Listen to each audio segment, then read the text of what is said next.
Seed. अभी 2 number की question यहाँ पे, यहाँ से हमारे 2 नंबर के क्वेश्चन चालू हो चुके हैं। तो पहला क्वेश्चन क्या कह रहा है हमारा, write one function each of the following in a seed. Seed coat, seed coat का काम क्या होता है, सीड कोट हमारा आउटर कवर है, वो क्या करता है इसमें प्रोटेक्शन देता है उसको, है ना, सीड को प्रोटेक्शन दे रहा है। कोटिलीडन क्या है हमारे, वो साइड के बीच वाले पार्ट है हमारे, जिसके अंदर फूड रहता है। प्लांट जब तक बड़ा ना हो जाए तो उसके लिए जो फूड स्टोरेज है वो कहाँ पे होती है हमारी कोटिलीडन में। रेडिकल क्या है, वो आगे जाके फ्यूचर रूट बनेगा, आगे चल के रूट बनेगा। और प्लम्यूल क्या है, वो आगे जाके फ्यूचर शूट बनेगा, प्लांट का ऊपरी भाग बनाएगा, ठीक है ना। तो ये हमारे यूजेस हो गए सबके। Write the main step to culture yeast in the laboratory. Laboratory में ईस्ट को कैसे कल्चर करते हैं, तो कुछ नहीं करना आपको, ईस्ट को वाटर के अंदर डिजोल्व कर लो और उसको फिर किसमें शुगर सोल्यूशन लो, शुगर सोल्यूशन में डाल दो उसको, और उसके बाद क्या कर दो, उसको पूरा का पूरा सील पैक कर दो, टेम्परेचर मेंटेन रखो, ठीक है, 25 डिग्री 30 डिग्री सेल्सियस तक मेंटेन रखो उसको, पूरा का पूरा सील पैक करके एनारोबिक कंडीशन में छोड़ दो, अपने आप ही क्या हो जाएगा, आपका ईस्ट कल्चर हो जाएगा। तो वो स्टेप लिखे हुए हैं इसके अंदर, आप लिख सकते हो उसके अंदर, ये पूरा का पूरा इसका आंसर है ना, जिसमें आपको सारे के सारे फंक्शन दिखा रखे हैं और साथ में स्टेप दिखा रखे हैं। मेन मैंने बता दिया, समझ में आपको आ गया होगा, लेकिन लिखने का तरीका आपको इसमें से मिल जाएगा, ठीक है भाई। नेक्स्ट अगला जो क्वेश्चन है हमारे पास, ये 2023 में आया हुआ क्वेश्चन है हमारे पास, 23 और 24 दोनों में आया हुआ क्वेश्चन है ये। How is lymph formed, state it's important. Lymph बनता कैसी है, तो लिम्फ कैसे बनता है, देखो हमारा ब्लड वेजल्स जो है उसमें से क्या होता है, कुछ WBC और प्लाज्मा हो गया, थोड़ा सा आपका जो क्या कहते हैं उसके अंदर फूड मटेरियल मिला हुआ सब लीकेज कर जाता है। अब वो हमारे बॉडी के जो इंटरसेलुलर पार्ट है उसमें आ जाएगा, पूरा का पूरा लीकेज हो जाएगी। अब वो उसमें घूमता रहेगा, तो ऐसे में क्या होगा, वो वेस्टेज भी हो रही है और फिर नुकसान भी होगा हमारा उसका। तो उससे क्या है, एक पूरा का पूरा एक हमारा वो सारा का सारा जो है वो लिम्फ एब्जॉर्ब कर लेता है उसको, और क्या करता है पूरी की पूरी ब्लड। तो उसके बनने के पीछे कारण क्या है हमारा, तो हमारे ब्लड में से जो न्यूट्रिएंट्स और जो WBC वगैरह लीकेज होती है उन्हीं से क्या बनता है हमारा लिम्फ, पूरा का पूरा लिम्फ बनता है। और हमारी पूरी पूरी बॉडी के अंदर लिम्फेटिक सिस्टम भी है, जो क्या करता है हमारी पूरी बॉडी के अंदर से फैट जो है हमारी बॉडी के अंदर डाइजेस्टेड फैट जो है हमारा, साथ में जो बॉडी के अंदर से एक्स्ट्रा जो इंटरसेलुलर पार्ट के अंदर हमारे वो आ जा रहे हैं, क्या कहते हैं न्यूट्रिएंट्स आ जा रहे हैं, उन सबको वापस से क्या करता है हमारा वेना कावा में वापस से वेन्स, लार्जर वेन्स में जाके छोड़ देता है, ताकि वापस से हमारे न्यूट्रिशन दोबारा से ब्लड में आ जाए ना। और साथ साथ क्या इसका एक और काम क्या होता है हमारा, बॉडी के अंदर जो क्या कहते हैं बाहर से अटैक होता है बैक्टीरिया वगैरह का, उनको भी किल करने का, फॉरनर जो हमारे फॉरनर जो कोई भी बैक्टीरिया वगैरह हमारी बॉडी के अंदर फॉरनर वो एलिमेंट एंटर कर रहे हैं, तो उनको किल करने का काम भी कौन करता है, हमारा लिम्फ, है ना। उसमें WBC पाए जाते हैं, ठीक है। तो ये हमारा फंक्शन है, इस फंक्शन ही मैंने आपको बता दिया, तो इसमें लिखा हुआ है, आप सही से लिख लेना इसका। Identify x in the figure, तो एक्स क्या है, बोमन्स कैप्सूल है हमारा, है ना, ये दिख रहा है तो मैं, ये बोमन्स कैप्सूल है। The figure of human nephron shown in the below, what role does it play, तो ये क्या करता है हमारा जो अनफिल्टर्ड ब्लड है उसको फिल्टर करके उसमें सारा का सारा जो उसका क्या कहते हैं, सारा का सारा जो उसके अंदर इंप्योरिटीज़ हैं, साथ में न्यूट्रिशन भी जो है वो सारा का सारा कहाँ पे ले आता है हमारा, ट्यूबुलर पार्ट ऑफ नेफ्रॉन में, ट्यूबुलर पार्ट में ले आता है हमारा, है ना। तो उससे सेपरेट कर लेता है पूरा का पूरा ये, ठीक है। It plays in process of urine formation, है ना। What role does it play in the, तो जितना ज़्यादा ये फिल्ट्रेट निकालेगा, जितना ज़्यादा वेस्टेज निकालेगा ये उसके अंदर से, यूरिन भी क्या होगा उतना ही ज़्यादा बनेगा बॉडी के अंदर, है ना। तो ये रोल है इसका, ठीक है। तो अगला पार्ट हमारे पास, why some substance are selectively absorb from the initial filtrate of the urine, तो वापस से दोबारा से रीअब्जॉर्प्शन क्यों होती है, ताकि जो हमारी बॉडी के अंदर जो आपका हमारी बॉडी के अंदर जो इंपॉर्टेंट न्यूट्रिएंट्स है वो एक्स्ट्रा चले गए हैं बेकार में, यहाँ से फिल्ट्रेशन से वेस्ट तो गई, साथ में न्यूट्रिशन भी चले गए हैं, तो वापस से अपने जो न्यूट्रिएंट्स है उसको रीअब्जॉर्ब करने के लिए जो है ये आपका दोबारा से रीअब्जॉर्प्शन करके अपने वापस से न्यूट्रिएंट्स को वापस से रीगेन कर लेता है ना, सेलेक्टिव करता है, जो काम का सिर्फ उसी को लेता है हमारा, ठीक है ना। तो इसका आंसर जो है हमारे पास वो लिखा हुआ है, नेक्स्ट मैं दिखा देता हूँ। तो लिम्फ का दिखा रखा है, lymph formation is formed when some plasma protein and white blood cells are escape from the capillaries, तो कैपिलरीज से या हमारे ब्लड वेजल से जो है जब लीकेज होती है प्लाज्मा प्रोटीन और इन सब की, तो फिर क्या होता है हमारा उन्हीं से इंटरसेलुलर स्पेस में क्या बन जाता है हमारा लिम्फेटिक सिस्टम। फंक्शन क्या है इसका, ट्रांसपोर्ट डाइजेस्टिव फैट जो डाइजेस्ट हो रहा है उसको ट्रांसपोर्ट करने में काम करता है, ठीक है। रिटर्न एक्सेस टिश्यूज, जो एक्सेस टिश्यूज फ्लूइड जो है हमारा टिश्यू के अंदर से जो एक्सेस फ्लूइड निकल जाता है उसको रिटर्न करने में हेल्प करता है वापस से ब्लड स्ट्रीम में, ठीक है। और साथ में पैथोजेंस जो हमारी बॉडी के अंदर एंटर कर जाता है उनको भी किल करने में हेल्प करता है, ठीक है। बी पार्ट क्या है इसका हमारा, एक्स बोमन्स कैप्सूल, एक्स जो था हमारा बोमन्स कैप्सूल था, it filter blood to form urine filtrate, है ना, तो फिल्टर ब्लड को फिल्टर करता है हमारा और यूरिन फिल्टर बनता है। Selective reabsorption occur so that useful substance like glucose amino acid salt, जो सेलेक्टिव होता है हमारा, जो काम की चीज़ें होती हैं उसको रीअब्जॉर्ब करके वापस से ब्लड में छोड़ देता है, इसी वजह से क्या होता है रीअब्जॉर्प्शन इंपॉर्टेंट है हमारा, है ना। तो ये पूरा का पूरा उसी का आंसर लिखा हुआ है हमारा। नेक्स्ट अगला question, give the name of enzyme present in the fluid in our mouth cavity, state the gland which produce it, what would happen to the digestive process if gland stops secretion of the enzyme। क्या कह रहा है, give the name of enzyme present in the fluid of our, हमारे mouth के अंदर जो cavities में कौन सा एंजाइम होता है, तो क्या होता है हमारा सलाइवा, सलाइवा के अंदर क्या होता है सेलेवरी अमाइलेज एंजाइम होता है। और स्टेट द ग्लैंड विच, कौन कौन निकालता है इसको, सेलेवरी ग्लैंड निकालता है। और क्या होगा जब ये कम निकलेगा, तो हमारे बॉडी के अंदर माउथ के अंदर सेलेवरी अमाइलेज स्टार्च को ब्रेक करता है और ग्लूकोज बनाता है। 30% स्टार्च तो माउथ में ब्रेक हो जाती है, तो अगर वो नहीं निकलेगा तो ग्लूकोज का डाइजेशन जो है वो प्रॉब्लम करेगा, ग्लूकोज का डाइजेशन प्रॉपरली नहीं हो पाएगा हमारी बॉडी के अंदर। तो डाइजेशन जो है ग्लूकोज का वो हमारे स्मॉल इंटेस्टाइन के अंदर भी होता है, ठीक है, तो स्मॉल इंटेस्टाइन के अंदर भी होता है हमारा। तो अब ऐसे में फिर अगर वो वहाँ पे भी हो रहा है तो माउथ में क्या जरूरत है, देखो पूरे जितना ज़्यादा ग्लूकोज है हमारे बॉडी के अंदर, जितना ज़्यादा स्टार्च वो होगा हमारा क्या कहते हैं डिकम्पोज होगा, या जितना ज़्यादा स्टार्च जो है वो डाइजेस्ट होगा, उतना ही बॉडी के अंदर एनर्जी आएगी। तो मैक्सिमम में ज़्यादा से ज़्यादा क्या करना पड़ता है, उसको ब्रेक करना पड़ता है। इसलिए पूरी वो डाइजेस्ट सिस्टम में हर जगह पे क्या हो रहा होता है, आपका स्टार्च ब्रेक कर रहा होता है, लगातार ब्रेक कर रहा होता है हर जगह पे। तो ऐसे में फिर क्या है हमारा, अगर माउथ के अंदर आपका ब्रेकिंग कम हो जाएगी तो फिर क्या होगा, हमारा बॉडी के अंदर स्टार्च का डाइजेशन अच्छे से नहीं हो पाएगा, जिससे क्या होगा फूड के अंदर अनडाइजेस्टेड स्टार्च चला जाएगा हमारी बॉडी के अंदर। हमने मेहनत से खाना खाया और उस खाने में से मैक्सिमम पार्ट जो है हमारा, कुछ ही पार्ट जो है हमारा क्या कहते हैं स्टार्च एब्जॉर्ब हो पाएगा, मैक्सिमम पार्ट बॉडी से बाहर निकल जाएगा, तो कोई फायदा नहीं होगा। इसका मतलब क्या होगा कि प्रॉब्लम होगी कि इसमें हमारे स्टार्च के डाइजेशन में, है ना, अगर वो सही से नहीं निकलेगा। तो वही आंसर लिखा हुआ है इसके अंदर, तो आप लिख सकते हो इसको, ठीक है। Next, list the event in proper sequence that take place during the process of photosynthesis. List the event in proper sequence, वो पूरा सीक्वेंस में लिखना है फोटोसिंथेसिस में क्या क्या होता है। तो आप लिख दो यार, पानी, वाटर जो है हमारा जड़ें इकट्ठा करती हैं, पत्तियों तक लेके जाती हैं जाइलम के जरिए, ठीक है। प्लांट की लीव्स जो होती हैं हमारे पास, उसमें स्टोमेटल होल्स होते हैं, जिससे क्या होता है वो कार्बन डाइऑक्साइड के इकट्ठा करती है। फिर लीफ के अंदर क्लोरोफिल पाया जाता है, वो हमारा क्या करती है, क्लोरो सनलाइट से एनर्जी एब्जॉर्ब करके ऑक्सीजन और कार्बन डाइऑक्साइड के मॉलिक्यूल को ब्रेक करती है, और उसी के जुड़ने से क्या बनता है हमारा ग्लूकोज बनता है। तो फोटोसिंथेसिस प्रोसेस जो होती है हमारी, उसमें यही स्टेप्स होते हैं कि वाटर नीचे से आ रहा है, मिनरल्स नीचे से आ रहा है, प्लांट में ऑक्सीजन कहाँ से आ रहा है, हमारा क्लोरोफिल का क्या काम हो रहा है, फिर उसके बाद लास्ट में प्रोसेस दिखा देनी है। तो वही हमारा आंसर है पूरा का पूरा, लिखा हुआ आपके सामने। साथ हो तो रिएक्शन जरूर लिख देना, अगर इसमें रिएक्शन लिखना चाहो तो रिएक्शन लिख सकते हो आप कि भाई फोटोसिंथेसिस प्रोसेस में क्या होता है, हमारे पास कार्बन डाइऑक्साइड होता है ना, वाटर होता है, ठीक है, और क्लोरोफिल होता है, क्लोरोफिल होता है 6 होगा, ये क्या बना देगा C6H12 और 6 ग्लूकोज बना देगा 12, 6 वाटर निकलेगा और 6 ऑफ क्या निकलेगा हमारे पास O2। तो इस तरीके से बैलेंस कर लेना है इसको पूरा का पूरा, तो ये आपका रिएक्शन हो जाएगा हमारा, है ना। तो ये हमारा रिएक्शन जरूर लिख देना इसके अंदर। तो ये फाइनल हमारा इसका आंसर लिखा हुआ है ना। Explain in brief 2 veg by which leaves of the plant helps in excretion. कैसे जो है हमारे पास वो लीव्स जो है वो एक्सक्रीशन में हेल्प करते हैं। तो लीव्स के अंदर क्या है हमारे पास वो पाए जाते हैं, स्टोमेटल होल्स पाए जाते हैं, और उसी से क्या करता है हमारा वो एक्सक्रीशन करता है, यानी स्टोमेटा के जरिए क्या करता है एक्स्ट्रा जो कार्बन डाइऑक्साइड होता है उसको भी बाहर छोड़ देता है, ऑक्सीजन जो निकलता है उसको भी बाहर छोड़ देता है, और ट्रांसपिरेशन भी करता है। और साथ में जब लीफ बिल्कुल सूख जाते हैं तो वेस्टेज सारा का सारा उस लीफ में इकट्ठा कर देते हैं, तो वो वेस्ट को लेके गिर जाता है। तो ये हमारे स्टोरिंग जो फॉलिंग लीव्स होते हैं उसके अंदर सारा का सारा वेस्टेज मटेरियल इकट्ठा होता है, तो लिखा हुआ है इसके अंदर ना। अगला चलते हैं, नेक्स्ट हमारे पास अगला क्वेश्चन क्या है, लिखा हुआ इसका आंसर जो है हमारा गैसेस भी रिलीज करते हैं, साथ में जो वेस्टेज है वो भी रिलीज कर देता है वो, ठीक है। नेक्स्ट हमारे पास क्या है, in the process of digestion of food in human beings 2 protein digesting enzymes are secreted. Name the enzyme along with the gland that secrete them. कह रहा है in the process of digestion of food in human beings 2 protein digestive enzymes are secreted. 2 protein, एक trypsin और एक pepsin. Pepsin को कौन निकालता है हमारा स्टमक, और ट्रिप्सिन को कौन निकालता है हमारा स्टमक यानी गैस्ट्रिक ग्लैंड निकालता है, और जो आपका वो है क्या कहते हैं ट्रिप्सिन, उसको कौन निकालता है हमारा पैंक्रियास निकालता है। तो वही हमारा आंसर है पेप्सिन और ट्रिप्सिन, है ना। कौन निकालता है वही बता दिया मैंने आपको। Right one specific function each of the following, हर एक का अपना एक एक फंक्शन बताना है आपको, ठीक है। इन रिलेशन रेनल आर्टरी क्या करती है, तो रेनल आर्टरी क्या करती है हमारी जो रेनल आर्टरी का काम क्या होता है हमारा असली में, कि वो आपका जो वो वाला ब्लड है यानी अनफिल्टर ब्लड है उसको कहाँ लेके जाता है हमारा किडनी के अंदर। तो किडनी के अंदर जो आपका रेनल आर्टरी जो है हमारी किडनी के अंदर क्या लेके जाती है हमारी अनफिल्टर ब्लड, और रेनल वेन्स जो होती है वो फिल्टर ब्लड को बाहर लेके आती है ना।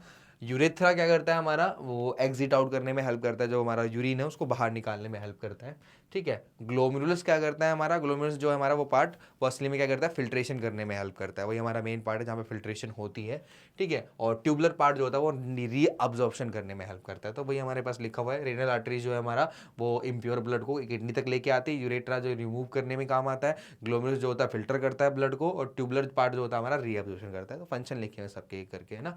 Next name the part of the human excretory system where nephron are found. वो पार्ट बताओ जहाँ पे नेफ्रॉन पाया जाता है। Write the structure and function of the nephron. तो किडनी में पाया जाता है स्ट्रक्चर जो है हमारे पास, वो क्या है, नेफ्रॉन का स्ट्रक्चर आपको पता ही है, डायग्राम हमने देखा ही, वो डायग्राम बना सकते हो आप उसमें से, ठीक है ना। और वो क्या करता है हमारा फंक्शन क्या होता है हमारा उसका, कि जो अनफिल्टर ब्लड है उसको फिल्टर करवाता है और साथ में रीएब्जॉर्प्शन कराने में भी हेल्प करता है। ये पूरा का पूरा उसका फंक्शन है ना। तो ये लिखा हुआ हमारा, लिख सकते हो आप इसको, ठीक है।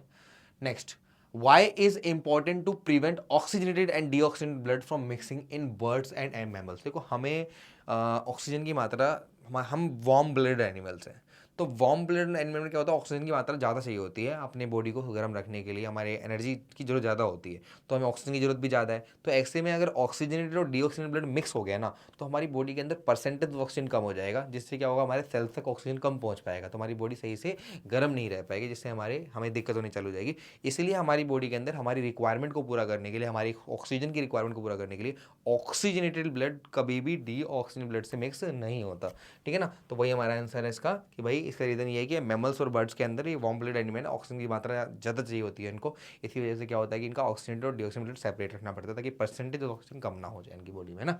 Which animal can tolerate some mixing of the oxygenated and deoxygenated blood stream? On what factor does body temperature of these animal depend? किन एनिमल्स के अंदर अगर ऑक्सीजन और डिऑक्सीजन मिक्स भी हो जाए तो कोई फर्क नहीं पड़ता।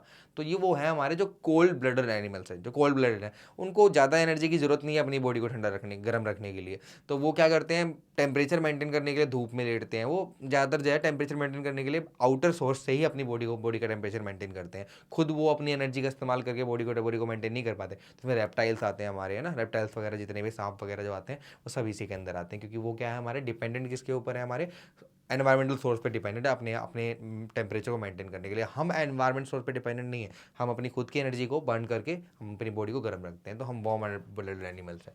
तो वही लिखा हुआ है इसके अंदर आंसर का, ठीक है ना। कोल्ड ब्लडेड एनिमल्स है, जो हमारे सांप वगैरह होते हैं वो एनवायरमेंटल फैक्टर से लेते हैं ना हीट।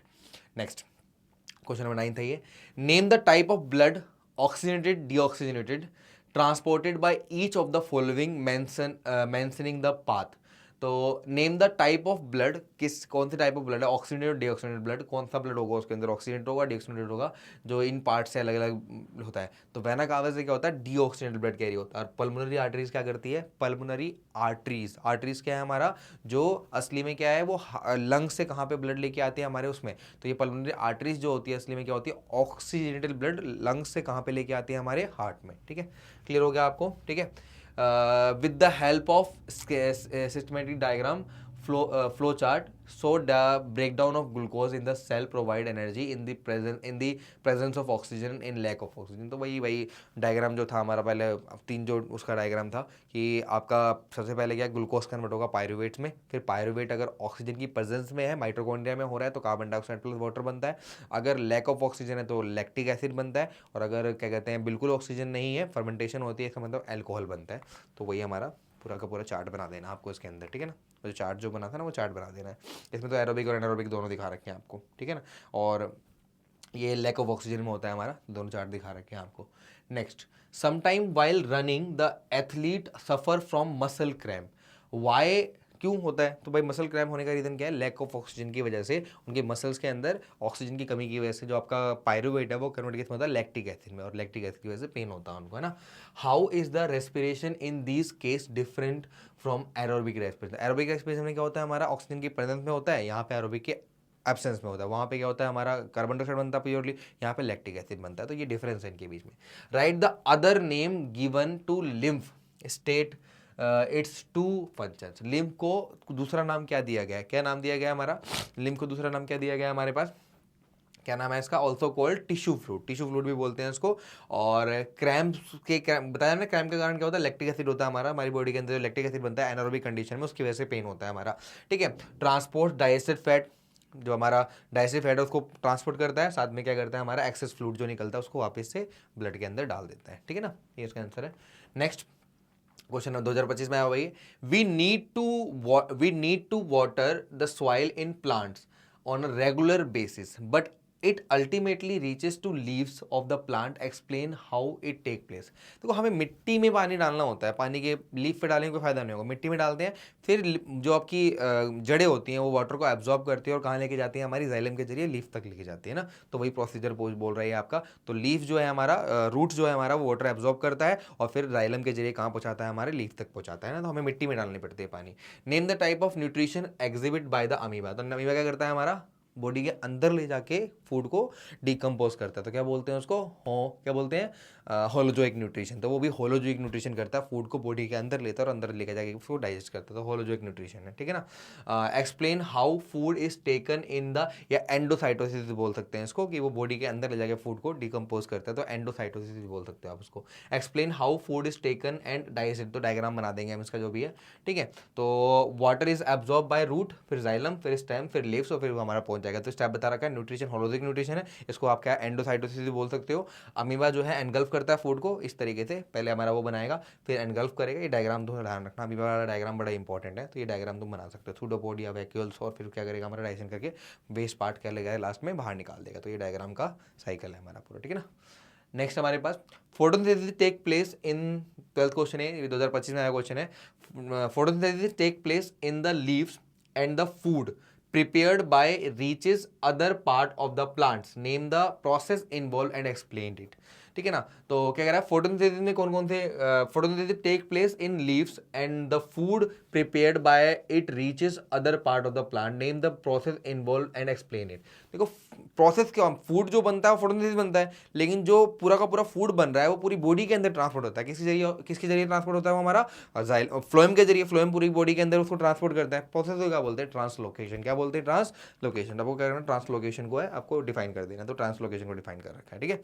नेक्स्ट क्वेश्चन 2025 में आया क्वेश्चन है भी, state one role of each of the following human digest and system.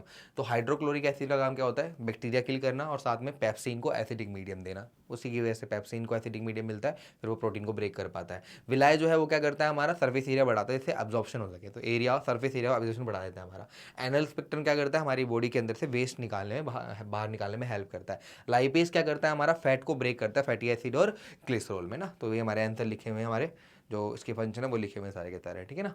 2025 में आया क्वेश्चन है ये। अगला क्वेश्चन हमारे पास क्या है, ये भी 2025 में क्वेश्चन है, beside minimizing the loss of blood why it is essential to plug any leak in the blood vessels, name the component of the blood which. कह रहा है कि beside minimizing the loss of blood why it is essential to plug any leak in the blood vessels.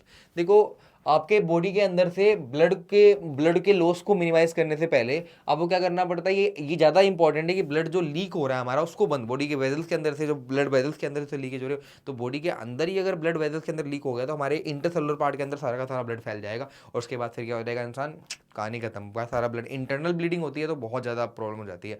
तो उसको रोकना, उस leakage को रोकना बड़ा इंपॉर्टेंट होता है। तो उसका रीज़न ये है कि अगर उसके अंदर अगर लीकेज, अंदर से लीकेज हो जाता है ब्लड, तो हमारी इंटरसेलुलर पार्ट में ब्लड फैल जाएगा और फिर उससे बहुत दिक्कत हो जाएगी। और उससे निपटने के लिए हमारे ब्लड के अंदर पाया जाता है कौन, अगर ये लीकेज है उसको सील करने में कौन हेल्प करता है, हमारा प्लेटलेट्स। तो प्लेटलेट्स जो है हमारी बॉडी के अंदर, वो ब्लड के अंदर, वो असली में क्या करते हैं, हमारा खून का क्लोटिंग करने में हेल्प करते हैं और क्लोटिंग की वजह से क्या होता है, हमारा लीकेज बढ़ जाता है। तो आंसर क्या है हमारे पास, prevent blood loss and maintain pressure component, है ना। तो प्रेशर जो है वो हमारा पूरा का पूरा मेंटेन रहता है उसके अंदर, और साथ साथ क्या है हमारा, वो ब्लड लॉस को भी प्रिवेंट करता है। तो प्लेटलेट्स हेल्प करता है इसके अंदर, ठीक है ना, और ये ब्लड को क्लोट करके हमें बचा लेता है ना। तो इंटरनल ब्लड के अंदर, अगर इंटरनल बॉडी के अंदर हमारे जो वेसल्स हैं वो फट जाएंगे तो इंटरनल ब्लीडिंग भी हो सकती है, तो उनकी लीकेज भी रोकना जरूरी है। और वैसे नॉर्मल जो हमारे कैपिलरीज वगैरह, उनकी लीकेज से क्या होता है, अगर वो ज़्यादा लीक करेंगे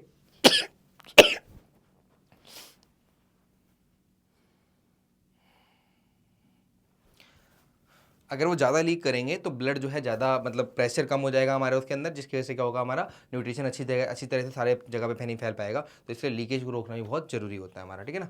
तो आगे चलते हैं, अगला पार्ट है हमारा, state the main function of when in human circulatory system, why do they need thick walls. तो आपको बताना है कि वेन्स जो होती हैं हमारी इन ह्यूमन सर्कुलेटरी सिस्टम, वो why do they not need, उनको जरूरत नहीं होती है हमारे पास। पहले तो फंक्शन ऑफ वेन्स क्या है, तो ये डीऑक्सीजनेटेड ब्लड को क्या होता है पूरी बॉडी से इकट्ठा करके कहाँ पे लेके आता है, हार्ट में लेके आता है। तो पूरी बॉडी से डीऑक्सीजनेटेड ब्लड को इकट्ठा करके हार्ट में लाने का काम किसका होता है, वेन का होता है। और इसमें क्या होता है, हमारा प्रेशर ज़्यादा होता ही नहीं। अगर ज़्यादा प्रेशर नहीं है इसके अंदर, इसकी वजह से क्या होता है कि हमारा इनकी वॉल को थिक बनाने की कोई जरूरत नहीं। तो आर्टरीज में प्रेशर ज़्यादा होता है, इसलिए वॉल वॉल जो होती है वो थिक होती है, लेकिन वेन्स में प्रेशर ज़्यादा नहीं होता, जिसकी वजह से क्या होता है हमारा उसकी वॉल्स पतली होती है ना। इसका आंसर क्या आ जाएगा हमारे पास कि फंक्शन जो है हमारे पास वो डीऑक्सीजन ब्लड कैरी करता है हमारा, ठीक है। उसके बाद कि वो क्योंकि इसमें प्रेशर ज़्यादा नहीं होता, इसलिए इनको ज़्यादा थिक वॉल की जरूरत नहीं है, ठीक है। अगला क्वेश्चन, ये 2025 में आया क्वेश्चन है भी, plant use a variety of techniques to get rid of waste material, justify this.